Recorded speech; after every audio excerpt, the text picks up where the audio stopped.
Wow. You must have amazing dinner parties. Exactly, it's kind of my laugh. I went to a comedy club back home and it was cabaret seating and I was like, oh no, I hope I don't find this guy too funny. Might be a bit scary hearing my old laugh in the background.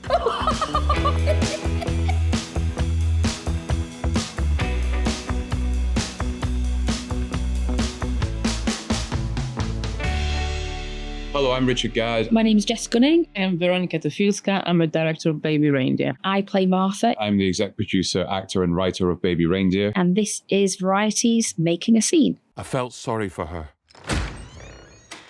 That's the first feeling I felt.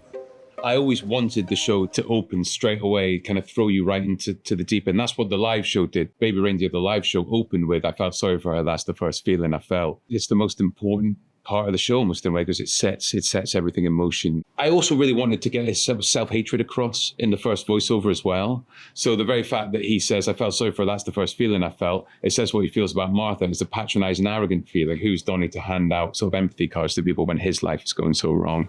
You have to buy something. Can't afford something. Right, not even a cup of tea. We really wanted to capture the experience of Donny seeing Martha for the first time. And when we were talking about how we're going to approach the sort of visual language of it, we were talking a lot about subjectivity and the fact that this is going to be told from Donny's perspective. We really wanted the camera to really capture the point of view of Donny. For example, when Martha comes in, we don't really cut to her close-up. The camera pans, like the way he kind of looks at her. And with every step, when he approaches her, we approach Martha and we reveal more and more about her. There was like a very specific kind of rhythm to it a bit. It was quite important. So we did that quite a few times. In my kind of character backstory, she's just left whoever she was previously connected to and walked into the pub almost to kind of escape that. But it was kind of important for us all, Richard and Weronika and I, just to get a sense of she's in a bit of a troubled place when he first sees her, which is why he's so intrigued and drawn to her and drawn to kind of help in a way. There was this very important moment when he offers her a tea on the house, when she looks up. How about I give you a cup of tea on the house? This is a straight POV shot. This captures this moment of them looking at each other and seeing each other for the first time, and especially how Donny sees Martha seeing him. I knew I wanted to make a big moment of that look up and really translate it to the audience and make that moment, and Weronika did that very well, the director, just make that moment as big as and important as possible. And then I think everything else that follows you sort of understand. I don't know how many people have paid huge amounts of attention to her before. So not only is this a light bulb moment because he gives her a free cup of tea, but I think it's also a light bulb moment because it's like she's seen for the first time in a long time. It's almost like a little miracle happened in her world at this point. We talked a lot about the scene, and it was really important to us, this sort of like step-by-step Donny getting to know this woman. If he didn't offer her the cup of tea, he probably would have stayed in that space, I imagine. But then when he does, that is broken and everything changes from there, really. And then the moment when he does this joke. Wow, you must have amazing dinner parties. He's a comedian. She has the best laugh that he has ever had. And that's exactly what he wants. That's exactly what he needs, really, at that point in his life. Exactly, it's kind of my laugh. So now I'm very mindful if I ever I went to a comedy club back home and it was cabaret seating and I was like, oh no, I hope I don't find this guy too funny. Might be a bit scary hearing my old laugh in the background. She had this incredible laugh, this giddy, slightly disconcerting laugh. And that laughter basically starts this sequence, which is probably the most joyful sequence in the whole show. It gets much darker from there on. It's the butterfly effect, isn't it? The small thing that leads to the disaster. We very much kind of had this kind of camera movement, which was very sort of like, the conveyor belt was one of these ideas. So we kind of like moving through his life and this and this and this. And he's sort of almost like this constant in it. And we can see that he's not very happy. And then Martha is the person that lights up his life. And she gives him the attention that he really, really needs in that moment. She would sit there, talking about me. got really manly hands, haven't you? And that's when we kind of had this moment of her coming into the pub and this almost operatic moment of them kind of starting this relationship together. So when someone sees you through the mire of it all, sees you as the person you came here to be, you notice them. You notice them noticing you. And I think he feels the same way about her. You know, there's all those little bits about somebody hurt you, didn't they? And she sees him in a way that others don't, you know, his jawline, his manly hands and that. I think he wants to be seen in that way. And I think vice versa for her, somebody to kind of have a bit of banter with and, you know, look through her contacts and not kind of judge her and make a joke of you must have great dinner parties. I don't think she has that very often. And I think that is what is a game changer in terms of Donny for her.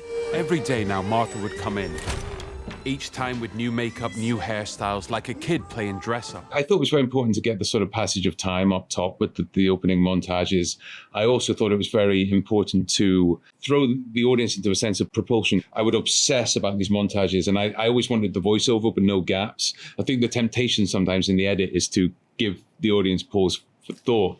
But what I really wanted is every time you see a montage sequence, the voiceover is joined up. It's joined up. So if you need a gap in the voiceover, it's extremely felt. It was an opportunity to not only show the passage of time and just how much Martha was coming in and all these strands of her personality, her over-exaggerations, her weird quirks. I've got to go, but then she never goes. Her Diet Coke that she never drank. In terms of camera, we really want it to be dynamic. So this is the first time we introduce push-ins on Steadicam, and we do whip pans, which help connecting different shots with a passage of time, and they're also quite fun and kind of give the show a lot of energy and, you know, the sort of musical quality that we were really after in that sequence. That was a busy day. We just had the tent right next to the studio, and then an amazing hair and makeup team and costume team so that I could run out and obviously do, because we were doing all the whip pans of when I come into the pub, and then obviously with my bag we had like loads of different bags to try for that. So that was an amazing day to film, and I really love that montage because you get a sense of, you know, how often she was there, you know, chatting away. I mean, me and Jess talked a little bit before the shoot, and I think what we connected over was this idea that Martha, in her mind, she meets this man and he flirts with her, and that she believes that they're in a relationship. How would a person in a relationship behave if their boyfriend was behaving the way Donny does? It just is so amazing. And she could just really put all this into Martha's character, and I think completely believe her point of view. And even though we are telling our story from Donny's point of view, you have this amazing empathy towards this woman. I didn't share any real life voicemails or emails with Jessica, and she was also very good at sort of being like, I just need the script and that's fine. I wanted Martha to take on a life of its own, to exist outside the real life people. And I didn't want it to be like an actor trying to inhabit a person, you know.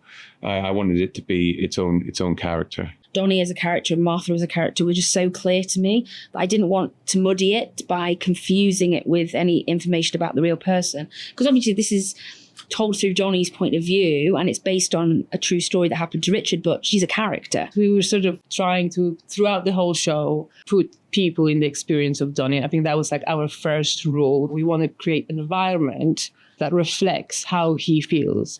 So we were really inside his head all the way through. Me and Christoph Torner did DP. We kind of were quite obsessive about this, and often we had shots set up basically between the characters, and we had them looking almost directly into the lens. There was a lot of matte box acting, as I called it, which was like you put an X on the camera like this and you'd be acting to that, and Jess would be like a voice in the distance, but I'd be acting with an X. So a lot of the scenes, like loads of them, we weren't like even looking at each other. We were looking at these little X's on the camera, which is kind of crazy. And sometimes I do it and I'd be like, oh God, I just wish Jess's face was there so I can see her expressions.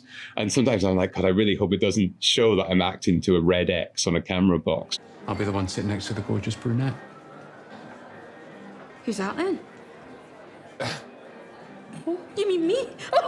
I think by showing her vulnerabilities, you make the audience care about Martha. When I was getting stalked, I remember just feeling a lot of empathy for them and like, why isn't there help for this person? I don't understand how they're not being helped, or they're just kind of allowed to just be out there in the world sort of doing the things that they're doing and also just in quite a clear state of emotional pain a lot of the time. And it was just nothing like I'd seen it on television, where it was like insidiously evil. And I felt I really was up against someone who couldn't help doing what they were doing.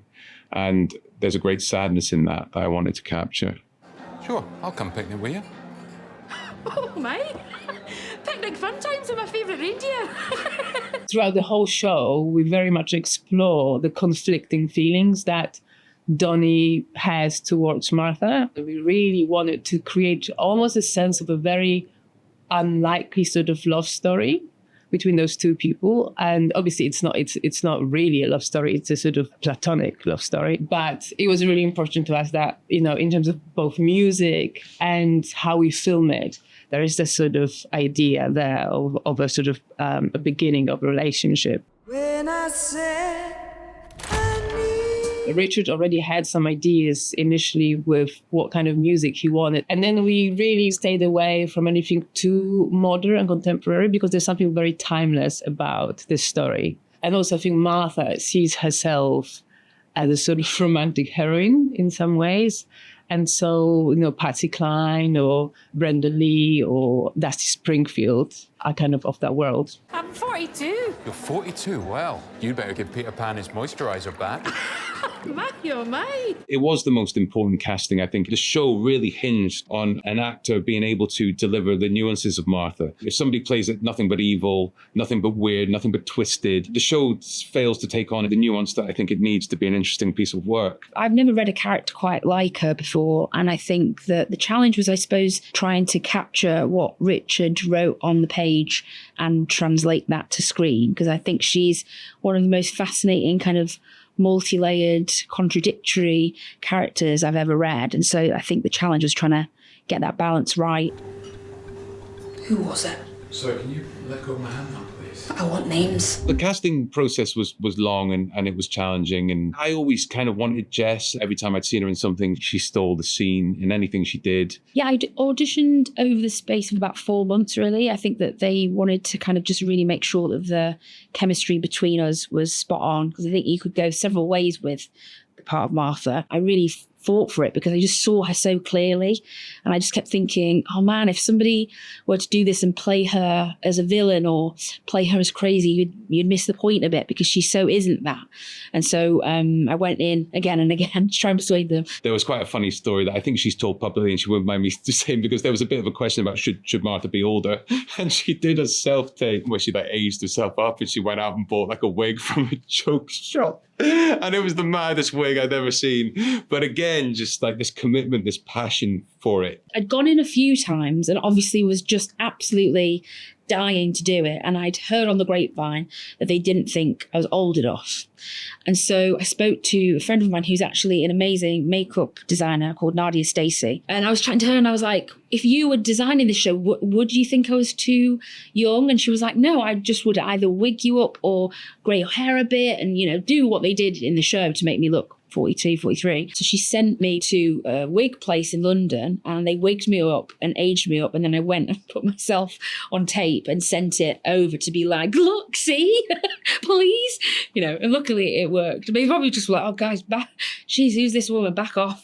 We saw amazing actresses for it, like the best actresses in Britain for the role. And there was even actresses in America really interested. I won't say who any of them are. And luckily they took a chance on me. I wore them down. I wanted her to laugh. I wanted her to share in the joke, but she just didn't. I think the point of it is that life is messy and connections can be made that are complicated. And I think the way that Richard has written this story is so honest about his errors when they first met, the things he said that potentially he might not do now or regrets. And I think that usually when you read the headline of, you know, a female stalker, you might assume there's a kind of victim villain role there, but I think it's so much more muddy and messy and more complicated than that. And I think he's told it so honestly. I think the point is that there isn't a clear answer, really. The whole experience was very surreal, like taking this period in my life and coming it to screen and having weird deja vu. I got a lot of weird deja vu with Jess, like when she was acting. I did